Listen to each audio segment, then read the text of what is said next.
dilakukan pada hari ini, Bu? Bermacam-macam. Ada doa bersama, main-main, senang-senang. Ini apakah sudah menjadi tradisi, Bu, di Aceh ini seperti hari ini, hari Tulak Bala? Iya. Emang udah tradisinya kayak gitu, tapi nggak semua enggak.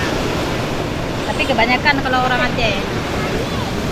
Acara makan-makan di tepi pantai lah. Ya, ada tepi pantai, Ada ada bawa juga anak-anak bermain. ada juga yang berdoa di masjid, ada rekreasi di dekat pantai. Tujuannya sendiri nih? Maksudnya sendiri. Tujuannya itu apa?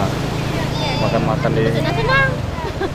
Kan ini Rabu habis nih. Iya. Nah, tujuannya apakah untuk panjatkan doa atau apa? Iya, untuk menampakkan doa supaya jauh bala dari kita semua, ya kan.